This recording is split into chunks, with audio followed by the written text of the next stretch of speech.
الحمد لله نحمده ونستعينه ونستغفره ونؤمن به ونتوكل عليه ونعوذ بالله من شرور أنفسنا ومن سيئات أعمالنا من يهده الله فلا مضل له ومن يضلل فلا هادي له ونشهد أن لا إله إلا الله وحده لا شريك له ونشهد أن سيدنا ونبينا وشفيعنا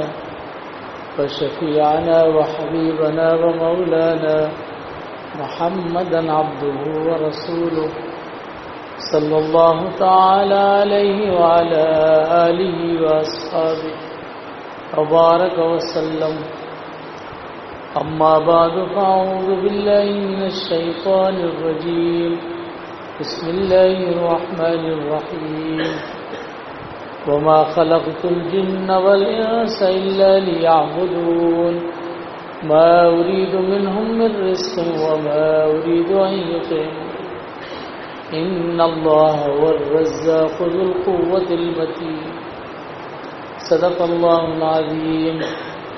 اللهم صل وسلم وبارك على سيدنا ومولانا محمد وعلى آله وصحبه كما تحب وترضى عدد ما تحب وترضى. میرے محترم عزیزو، برادران اہل سنت والجماعت،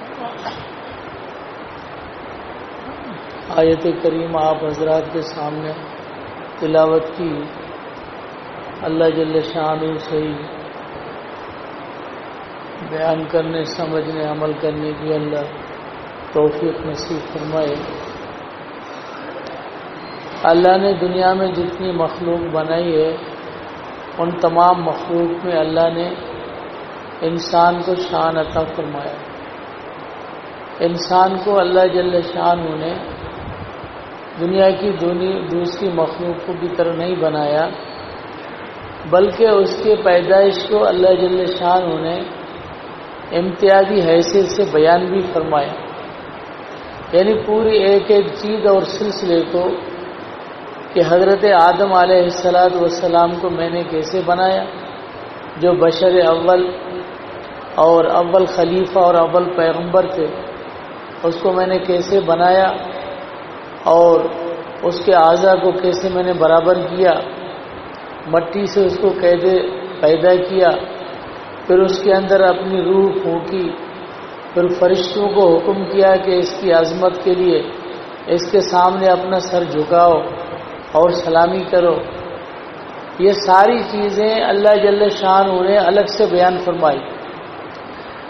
باقی جتنی بھی مخلوقات اور جتنی چیزیں اللہ فرماتے ہیں میں نے آسمان بنا دیے، زمین بنا دی، ساتواں آسمان بنائے.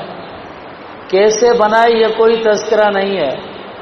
زمینیں بنا دی، کیسے بنائی؟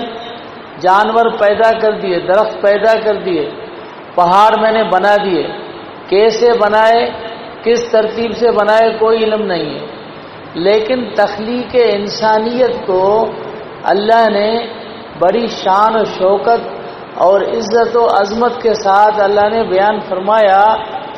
یہی وجہ ہے کہ تخلیق انسانیت گویا کہ اس پوری کائنات کی تخلیق کا خلاصہ اور مکھن ہے.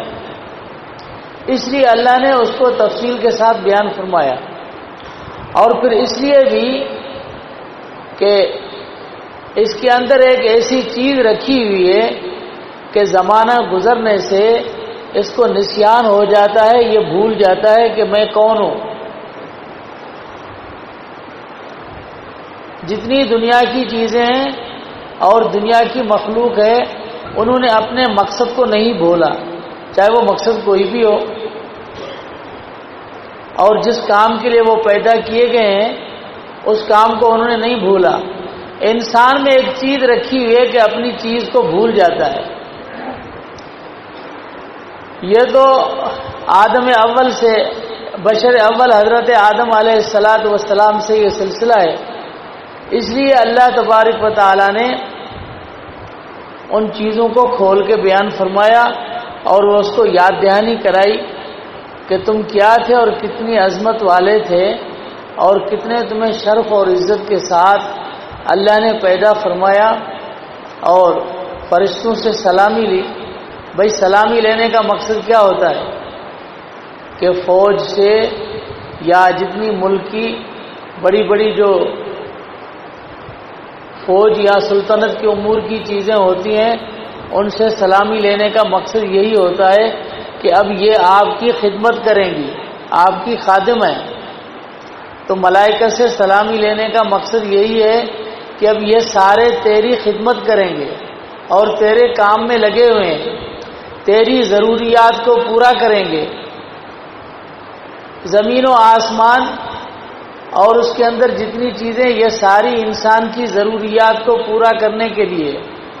هو الذی خلق لکم ما فی الارض جمیعا، اللہ فرماتے ہیں سب کچھ میں نے تیرے لیے پیدا کیا ہے۔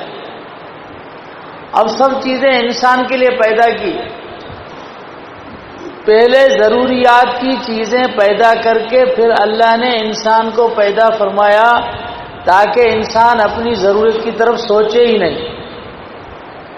زمین بھی پہلے پیدا کی گئی، آسمان بھی پہلے پیدا کیے گئے، اور درخت اور زمین میں جتنی چیزیں یہ سب پہلے پیدا کی گئیں تاکہ اس کی ضرورتیں پہلے موجود ہوں، پھر اس کو پیدا کرے کہ اب تجھے کسی چیز کی طرف سوچنے کی ضرورت نہیں ہے، ساری چیزیں تیرے لیے پیدا کی گئی ہیں، اب تو اپنے مقصد کو سمجھ کہ تجھے کس لیے پیدا کیا گیا۔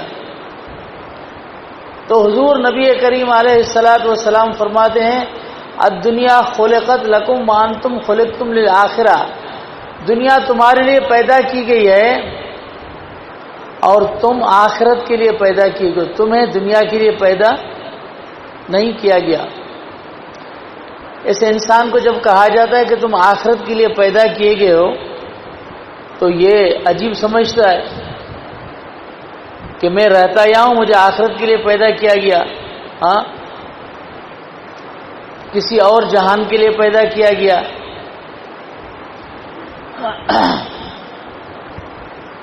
یہ تو سمجھتے ہیں کہ انسان کو اللہ نے پیدا کیا، انسان سے اللہ کو محبت ہے، ہاں تو جب انسان کو اللہ سے محبت ہے، انسان سے اللہ کو محبت ہے تو اپنے محبوب کے لیے ایسا ہی مکان منتخب کیا جاتا ہے، یہاں گدھے گھوڑے اور جانور ایسا مکان ہوتا ہے؟ سوچنے کی بات ہے بھائی۔ اللہ نے انسان کو اتنا عظیم پیدا فرمایا اور اس کے لیے یہ دنیا کا تخت بنایا جہاں گرمی سردی برداشت کرے اور جھیلے اور پیدل چلے اور پہاڑوں کے راستے طے کرے، منزلیں طے کرے، اور پھر جس میں یہ جانور، یہ گدھے گھوڑے اور یہ ساری چیزیں اس کے ساتھ انسان کو رکھا۔ اللہ نے انسان کے لیے ایسا مکان بنایا ہے؟ نہیں، اللہ فرماتے ہیں، حضور نے فرمایا کہ تم آخرت کے لیے پیدا کیے، تمہارے لیے کوئی اور جہان پیدا کیا، یہ جہان تمہارے لیے نہیں ہے۔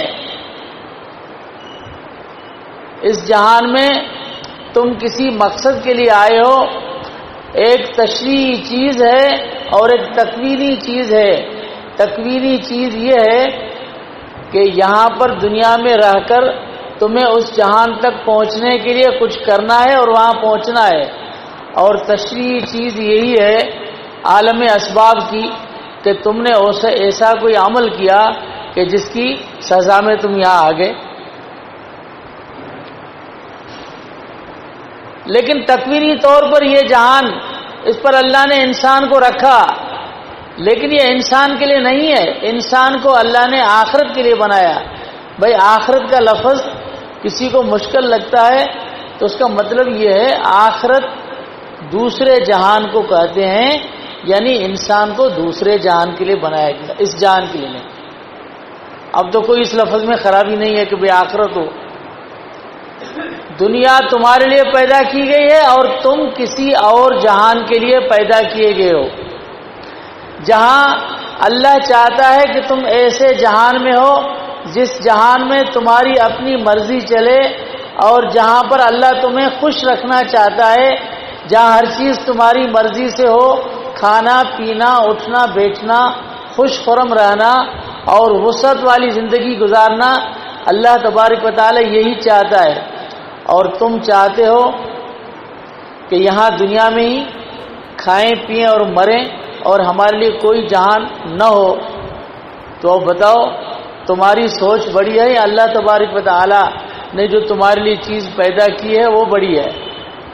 تم تو صرف یہی سوچ رہے ہو کہ یہاں جانوروں کی طرح کھائیں پئیں اور مر جائیں اور کوئی جان نہ ہو، اور خالق کائنات نے، انسانیت کے پیدا کرنے والے نے، اس نے یہ سوچا کہ تمہیں ایک ایسا جہان دے دے یہاں تمہاری مرضی چلے، یہاں چند دنوں کے لیے تمہیں مسافر والی زندگی گزارنی ہوگی اور یہاں ٹھہرنا ہوگا۔ اب تمہارا خیال بڑا ہے یا اللہ تبارک و تعالی ارادے کے اندر اتنی وسعت ہے؟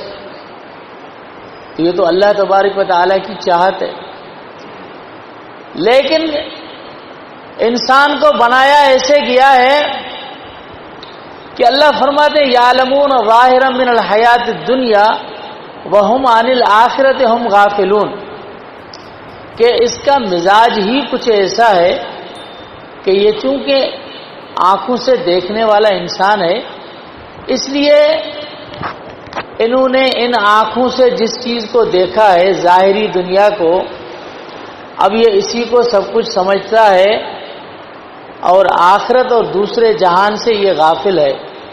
ہاں،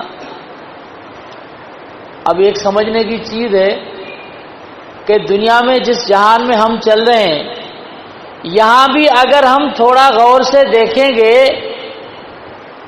تو جو ہمیں نظر آ رہا ہے وہ کچھ نہیں، جو نظر نہیں آ رہا وہ سب کچھ ہے۔ یہاں بھی ایسا ہی ہے، لیکن ہم سمجھتے نہیں ہیں۔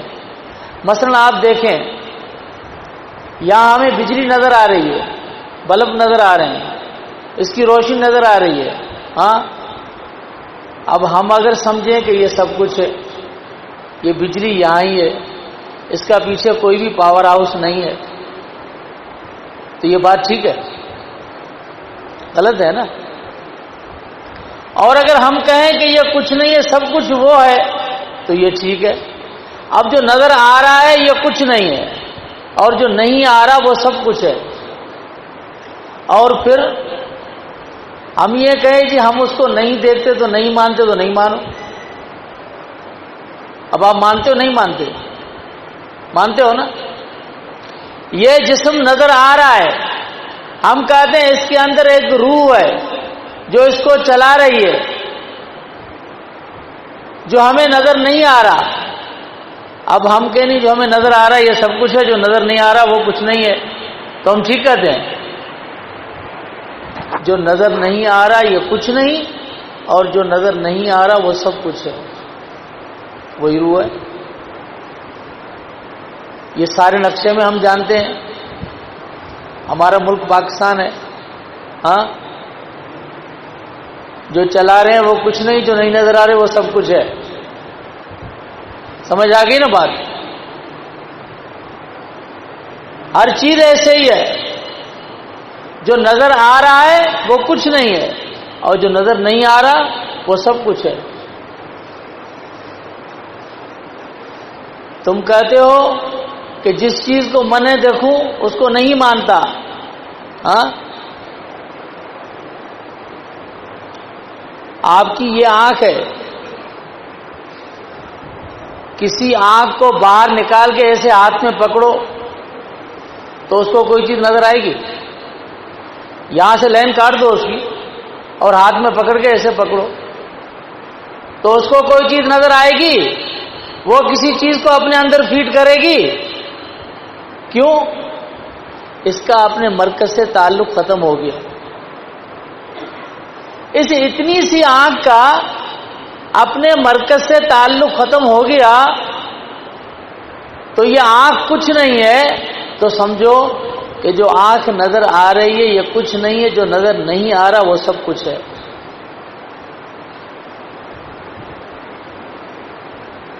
پورے وجود میں ہر چیز ایسے ہی ہے۔ یہ ہاتھ ہے، اگر کوئی ہاتھ کاٹ کے باہر رکھے وہ کسی چیز کو پکڑے گا؟ کوئی حرکت کرے گا؟ کیوں؟ کہ اس کے ساتھ حرکت کرانے والی اور اس کی مشین اور اس کی قوت ارادی وہ کوئی اور چیز تھی، وہ اس سے الگ ہو گئی.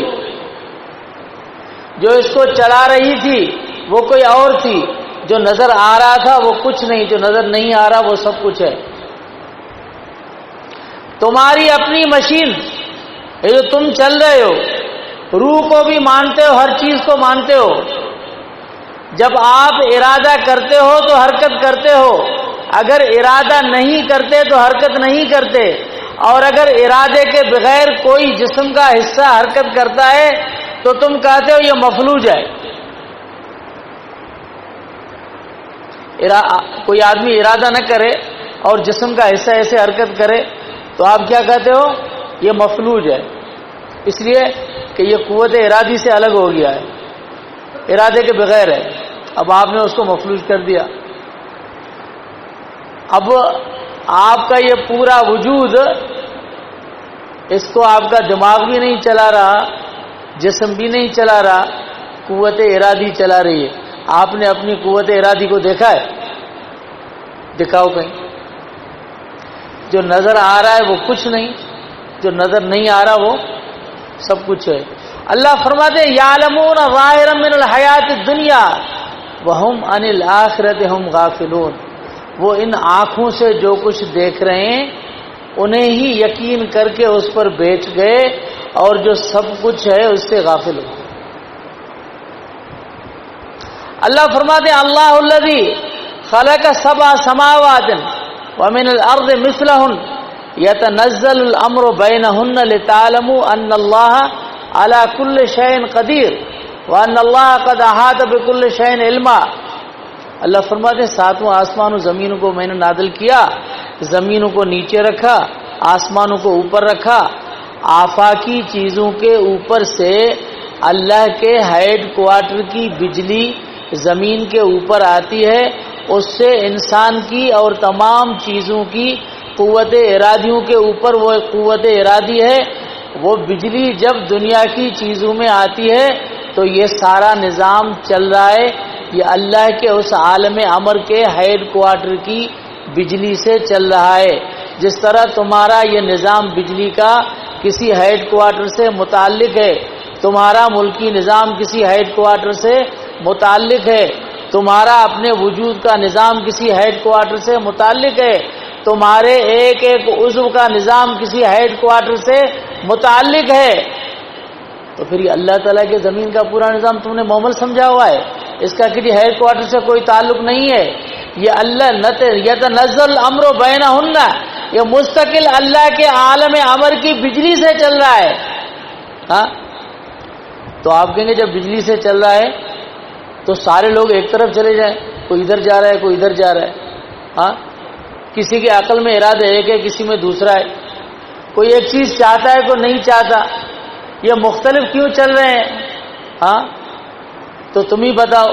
بجلی ایک آ رہی ہے، ہاں بلب جل رہا ہے اور پنکھا چل رہا ہے. یہ فرق کیوں ہے؟ یہ اس چیز کا تاثیر ہے.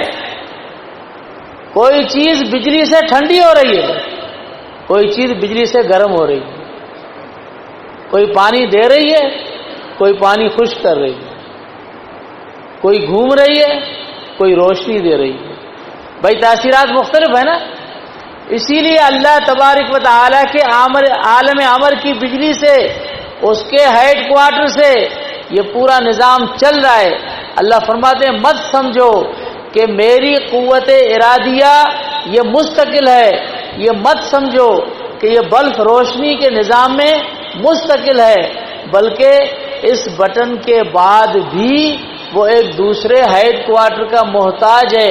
اللہ فرماتے ہیں تمہاری قوت ارادی بھی اس وجود میں حرکت لانے میں ایک دوسرے قوت ارادی کا محتاج ہے. وہ ہمارے عالم امر کا ہیڈ کوارٹر ہے. وما تشاءون الا ان یشاء اللہ رب العالمین. اللہ فرماتے تم نہیں چاہ سکتے جب تک اللہ تبارک و تعالی نہ چاہے. ہاں اب لوگ کیا کہتے ہیں؟ جب ہم اللہ کے ارادے سے چل رہے ہیں تو ہم مجبور ہو گئے. اب اللہ کی مرضی ہے ہمیں نمازی بنائے جو بنائے. ارے پاگل، تمہیں بجلی کا نظام سمجھ میں نہیں آیا؟ ہم ابھی بھی یہی کہتے ہیں کہ یہ بجلی پاور ہاؤس سے چل رہی ہے. ہاں تو پھر تم بٹن چالو نہیں کرو. یہ مانتے ہو کہ بجلی پاور ہاؤس سے چل رہی ہے، پھر بٹن کیوں چالو کرتے ہو؟ نہیں چالو کرو، خود بخود چلے گی.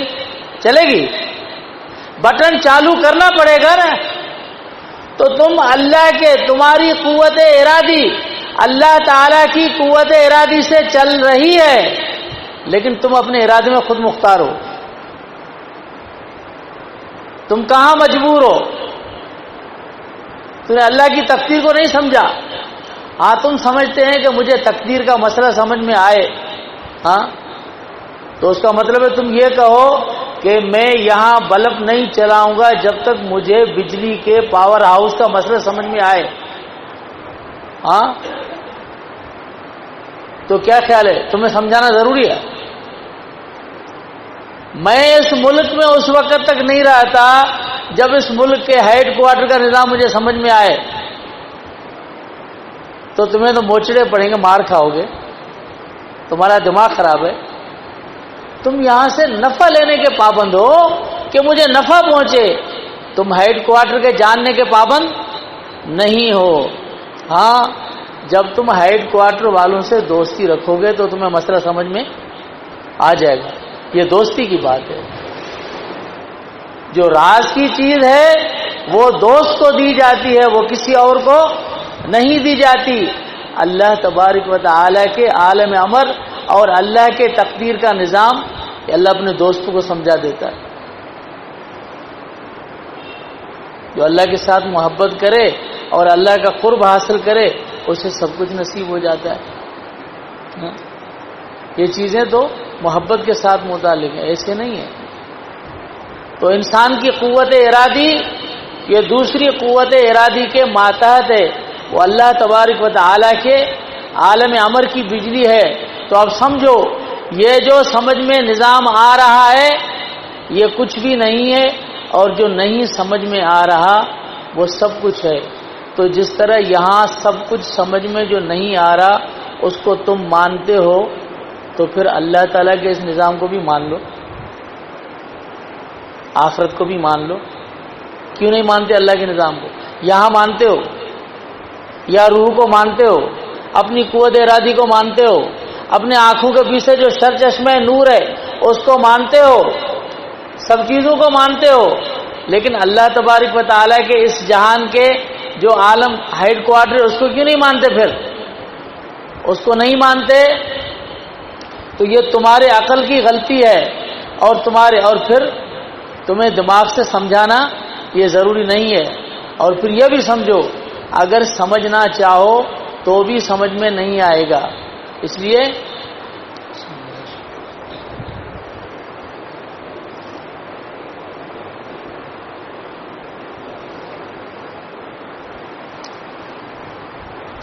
اب تم کہتے ہو کہ اللہ تعالیٰ مجھے سمجھ میں آ جائے. ہاں تو بھائی ہر چیز سمجھنے کے نہیں ہوتی. ہاں ہر چیز سمجھ میں لازمی نہیں ہے کہ اس چیز کو تم سمجھو. تمہارا معدہ خراب ہو گیا، اب تمہیں بھوک نہیں لگتی. معدہ خراب ہو گیا، اب بھوک نہیں لگتی. اب تم میرے پاس آؤ، میں نے منطق پڑھی ہوئی ہے، میں تمہیں دلائل سے سمجھاتا ہوں. تو دلائل کے سمجھانے سے تمہیں بھوک لگ جائے گی؟ سارا دن سمجھاتا رہوں، دلائل دیتا رہوں. دلائل کے سمجھانے سے بھوک نہیں لگے گی، اس لیے کہ یہ دلائل کی چیز نہیں ہے. تو اس کی صورت کیا ہے؟ اس کی صورت یہ ہے کہ کسی ڈاکٹر کے پاس جاؤ، حکیم کے پاس جاؤ، تو وہ تمہارا علاج کرے گا. تو جب علاج ہوگا، معدہ ٹھیک ہوگا، تو بھوک کو اپنے اندر تم پاؤ گے، محسوس کرو گے. اس لیے کہ بھوک ایک وجدانی چیز ہے. جو چیز دلائل سے سمجھنے والی ہوتی ہے وہ عقلی چیز ہوتی ہے، یہ وجدانی چیز ہے، یہ دلائل سے سمجھ میں نہیں آتی. یہ اپنی فطرت میں پانے کی چیز ہے۔ اگر کسی کو پیاس نہیں لگتی، کسی کو نیند نہیں آتی، تو دلائل سے سمجھاتے رہو پیاس نہیں لگے گی، دلائل سے سمجھاتے رہو نیند نہیں آئے گی، بلکہ جب یہ کسی ڈاکٹر حکیم کے پاس جائے گا اور اس کا وہ علاج کرے گا، اس کی فطرت صحیح بنے گی، مزاج صحیح بنے گا، پیاس کو اپنے اندر پائے گا، نیند کو اپنے اندر محسوس کرے گا، پائے گا۔ یہ پانے کی چیز ہے، سمجھنے کی چیز نہیں ہے۔ اللہ تعالی کی ذات و صفات اللہ پانے کی چیز ہے، سمجھنے کی چیز نہیں ہے۔ اللہ نے جب سے تجھے بنایا تیرے دل میں اس نے اپنا جوہر رکھ دیا ہے، نسبت رکھ دی ہے، اب تو نے اس کے اندر پردہ ڈال دیا ہے، تمہاری فطرت بگڑ گئی ہے، خراب ہو گئی ہے، اب اس کے لیے کسی ڈاکٹر حکیم کے پاس جانا پڑے گا۔ دل کے ڈاکٹر انبیاء ہوتے ہیں، نبی ہوتے ہیں، اور جن کے سینے میں نبی کے علوم ہوتے ہیں وہ دل کے ڈاکٹر ہوتے ہیں۔ وہ جب ان کے پاس جاؤ گے وہ تمہارا علاج کرے گا اور تمہارے دل سے وہ پردے ہٹیں گے، اور وہ نور جب روشن ہوگا تو تم اللہ کو اپنے اندر پاؤ گے۔ یہ پانے کی چیز ہے، سمجھنے کی چیز نہیں ہے کہ ساری زندگی خدا کو سمجھتے رہیں کہ جی خدا کو سمجھو۔ جس طرح امام راضی نے کہا نا، بڑے خوش تھے کہ میں نے اللہ تبارک و تعالیٰ کی ذات پر 100 دلیلیں میں نے سمجھ لی ہیں، 100 دلیلیں، منطق فلسفہ پڑھ پڑھ کے اللہ کی ذات پر 100 دلیلیں قائم کی تھی اور سمجھی تھی۔ تو اب بڑا خوش تھا کہ اب میں نے اپنے رب کو سمجھ لیا کہ 100 دلیلیں میرے پاس ہے۔ جب جا رہے تھے تو راستے میں ایک بہت بڑے شیخ ملے۔ وہ کون تھا؟ وہ شیطان تھا۔ ہاں، جبہ کبا، ہاتھ میں تسبیح، اور وہ سامنے آئے، سلام دعا ہوئی، اس نے کہا بتاؤ اللہ تعالیٰ ہے، موجود ہے؟ تو اس نے کہا موجود ہے۔ اس کو تو اپنے دلائل پر زور تھا نا، تو اس نے کہا دلیل پیش کرو۔ تو امام راضی نے دلیل پیش کی، اس نے توڑ دی، پھر دوسری دلیل پیش کی، وہ بھی توڑ دی۔ 100 دلائل دیے، شیطان نے 100 دلائل توڑ دیے۔ اب دلائل سے کوئی اللہ کو مانے تو اس کا مقصد کہ دلیل ختم ہو گئے۔ ہاں،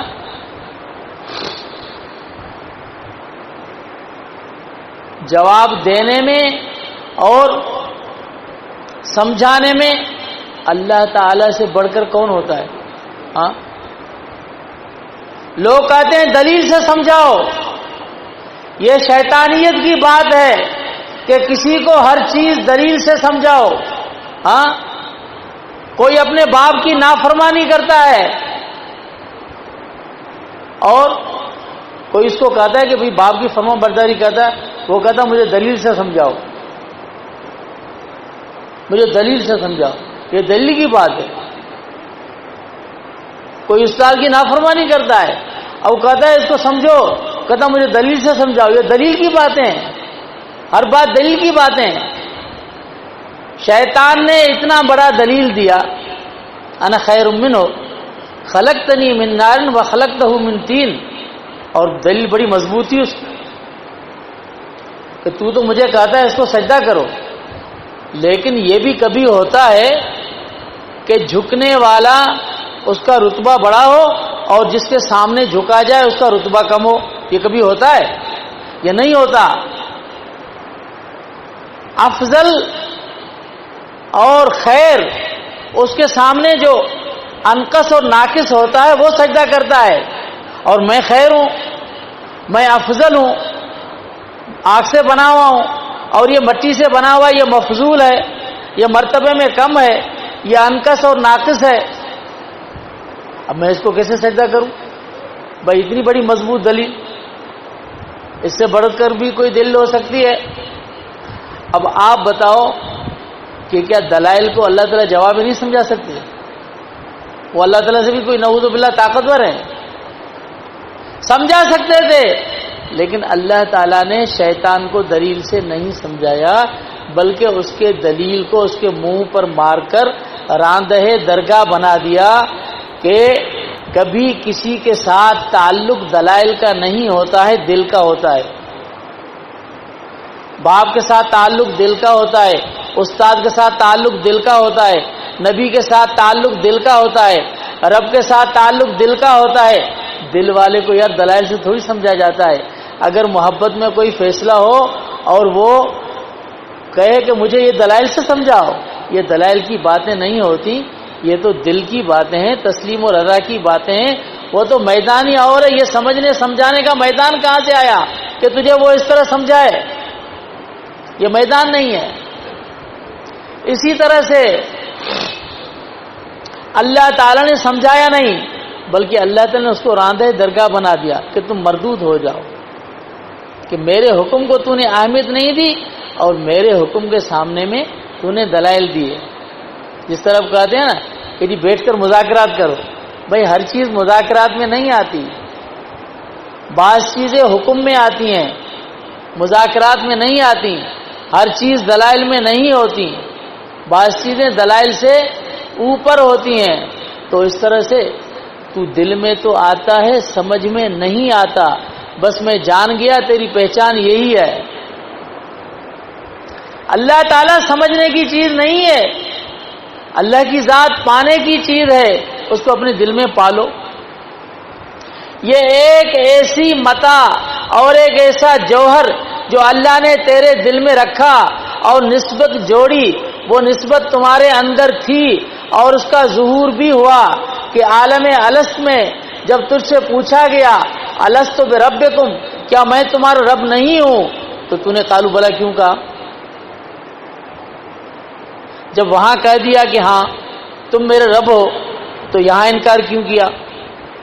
یہاں انکار اس لیے کیا کہ وہاں سے آنے کے بعد تمہارے اوپر یہ مٹی کے پردے چڑھے ہوئے، یہ جسم عنصری کے پردے چڑھے ہوئے، تم اس قید کے اندر آ گئے، اس وجہ سے اس پردے چڑھنے کی وجہ سے وہ جوہر جو ہے وہ چھپا ہوا ہے۔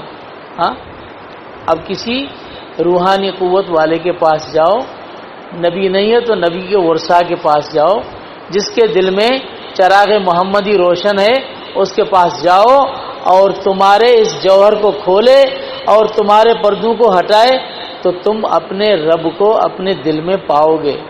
ہاں حضرت شیخ الحدیث مولانا زکریا رحمۃ اللہ علیہ فرماتے ہیں، اے اللہ کائنات کے ہر گوشے گوشے میں، ہر ذرے ذرے میں، تنکے تنکے میں تجھے تلاش کیا لیکن کہیں نہیں پایا، جب اپنے اندر جھانکا تو تجھے پایا۔ سفر بھی نہیں ہے، سفر بھی تھوڑا ہے کہ اتنی بڑی منزل ہو، ہاں کہ تمہیں بستر بھی اٹھانے پڑے اور دور جانا پڑے اور چلے لگانے پڑے، کوئی منزل نہیں ہے۔ اللہ کی منزل کیا ہے؟ یہاں سے یہاں تک،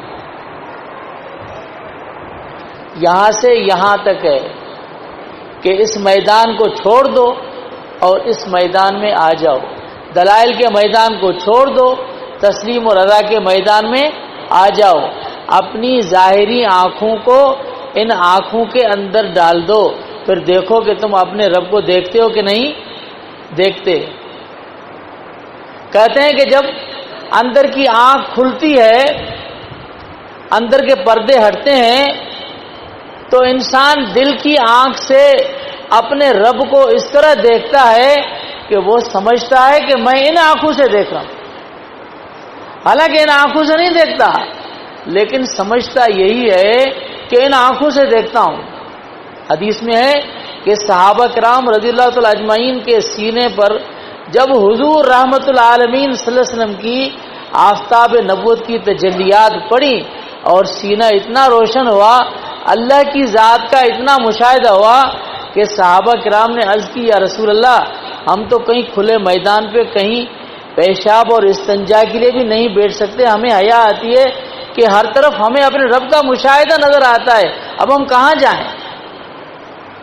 ایسے اللہ کے نیک بندے تھے جن کو دنیا میں اپنے رب کا اتنا مشاہدہ تھا اور اتنا غلبہ تھا کہ وہ کئی زمانہ مجلس میں اپنے پاؤں کو لمبے کر کے نہیں بیٹھے۔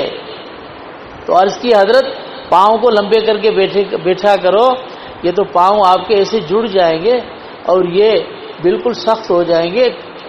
تو فرمایا کہ میں پاؤں کو لمبا کیسے کروں، مجھے ہر طرف اللہ کی ذات نظر آتی ہے.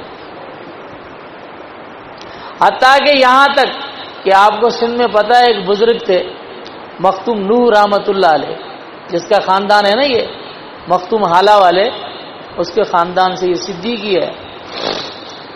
تو حضرت مختوم نوح رحمۃ اللہ علیہ وہ اپنے زمانے میں ایک بات اس نے کی کہ میں اللہ کو ان آنکھوں سے دیکھتا ہوں. اس نے یہ کہا اللہ کو ان آنکھوں سے دیکھتا ہوں. اب مولوی اس کے پیچھے پڑ گئے. اب پتہ ہے کوئی شریعت کے خلاف بات کرے تو اللہ تعالی نے ایسی ٹیم رکھ دی ہے جس سے کوئی جان نہیں چھڑا سکتا. یہ علماء کی ٹیم ہے. اور یہ سمجھو کہ کتنی بڑی طاقت ہو، لیکن اللہ نے اس ٹیم میں بڑی طاقت رکھی ہے. اس کے سامنے آخر میں سب جا کے سر جھکاتے ہیں، سب سر جھکاتے ہیں.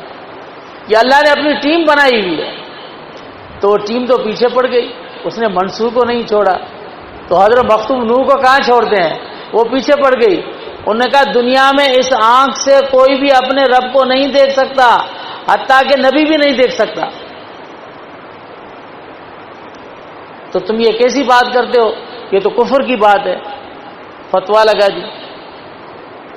تو اس زمانے میں ایک فقیہ تھے بہت بڑے، اللہ نے ان کو ذہانت اور بڑے ہوشیار تھے.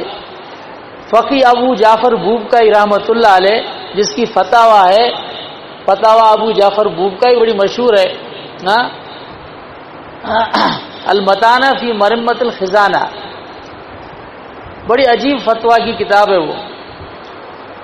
فتاوی ابو جعفر بوبکائی سمجھدار تھے. وہ آئے حضرت کے پاس، مختوم نوح رحمۃ اللہ علیہ کے پاس، اور کہا کہ آپ نے یہ کیسی بات کہی ہے کہ میں ان آنکھوں سے اپنے رب کو دیکھتا ہوں. اس نے کہا ہاں دیکھتا ہوں، میں تو ابھی بھی دیکھ رہا ہوں اپنے رب کو دیکھ. تو حضرت نے فرمایا کہ اب آنکھیں بند کرو. تو آنکھیں بند کی. فرمایا ابھی دیکھ رہے ہو نہیں دیکھ رہے ہو؟ تو اس نے کہا ابھی بھی دیکھ رہا ہوں. تو فرمایا پھر یہ تم کسی اور آنکھ سے دیکھ رہے ہو، یہ اس آنکھ سے نہیں دیکھ رہے. اگر اس آنکھ سے دیکھتے تو آنکھ بند کرنے کے بعد وہ نظر نہیں آتا، لیکن تم تو اب بھی دیکھ رہے ہو، تو یہ کسی اور آنکھ سے دیکھ رہے ہو. تو پھر سمجھو کہ تم دل کی آنکھ سے دیکھ رہے ہو، لیکن تمہاری یہ بصارت یہ دل کی بصیرت میں مدغم ہو گئی ہے، یہ دونوں ایک ہو گئی ہیں. اب تمہیں پتہ نہیں چل رہا کہ میں اس آنکھ سے دیکھ رہا ہوں یا اس آنکھ سے دیکھ رہا ہوں. ہاں، یہ اللہ تبارک و تعالیٰ کو اپنے اندر پانا ہے اور پھر اس مقام کو یہاں تک لے آنا ہے تو اپنے رب کو دیکھنا ہے. جس طرح فرماتے ہیں کہ معراج والی شب میں اللہ تعالیٰ کی حضور کو دیدار نصیب ہوا، حضور دیدار سے مشرف ہوئے. لیکن یہ کیسے ہوا کہ دل کی آنکھ سے ہوا، لیکن بصیرت میں مدغم ہو گئی. اب دونوں سے دیکھ رہے ہیں، اب دیکھنا ایک ہو جاتا ہے. بس یہی ہے، اتنا کوئی سفر بھی نہیں ہے، محنت بھی نہیں ہے. اللہ کو پانا ہے اپنے اندر. سمجھتے رہو ساری زندگی. ہاں، جس نے دل سے سمجھا اس نے سمجھا، جس نے دلائل سے سمجھا اس نے نہیں مانا. شق قمر کا واقعہ ہوا، چاند دو ٹکڑے ہوئے. جس نے دلیل سے سمجھنے کی کوشش کی، جس نے دلیل مانگی، ابو جہل نے اپنی آنکھوں سے جبل ابو قبیس کے بعد چاند کا ٹکڑا دیکھنے کے بعد بھی نہیں مانا. اور یہ چاند جب دو ٹکڑے ہوا تو بھوپال کے راجا نے دیکھا اور اس نے کلمہ پڑھ لیا. کہاں مکہ اور کہاں بھوپال. بھوپال کے راجا نے کلمہ پڑھ لیا اور اس نے وفد بھیجا حضور کی خدمت میں. باتیں تو تھی دنیا میں، لوگ آتے جاتے رہے کہ اس نے نبوت کی دعویٰ کی ہے، تو باتیں تو تھی، چل رہی تھی دنیا میں. وفد بھیجا اور حضور نے اس کا نام عبداللہ رکھا اور وفد آیا، وہ صحابی ہوئے. واپس میں آ کے بھوپال میں انہوں نے دین کی تبلیغ کی. اب ماننے والے کہاں مان لیتے ہیں، اور جب یہ دل نہ مانے تو دلیل مانگنے کے بعد دیکھنے کے بعد نہیں مانتا۔ حضور نے معراج کا واقعہ ابو جہل کو بتلایا، ابو جہل کو، اور ابو جہل نے جا کے صدیق اکبر کو بتلایا، جس نے حضور کی زبان سے سنا نہیں مانا، جس نے ابو جہل سے سنا مان لیا۔ بات تو دل کی ہے، یہ نہیں ہے۔ ہاں، اس کو ہر جگہ چلایا نہیں جاتا، یہ اپنے محکمے کا افسر ہے، اس کو اپنے محکمے کے اندر رکھو، اس کو اللہ تبارک و تعالی کے نظام میں مداخلت کرنے کا کوئی حق نہیں ہے، اس کو اللہ کے ہیڈ کوارٹر میں اور اللہ کے امور میں اور اس کی ذات و صفات کے سمجھنے کا اس کو کوئی حق نہیں ہے۔ وہ سمجھنے سمجھانے کا جو محل ہے وہ انسان کا دل ہے، جو وحی کا مرکز ہے، جو ایمان کا مرکز ہے، جو محبت کا مرکز ہے، وہ دل ہے۔ دل سے اللہ کو پالو اور اللہ کو سمجھ لو، اللہ سمجھنے عمل کرنے کی توفیق عطا فرمائے۔ آخر دعوانا الحمدللہ رب العالمین۔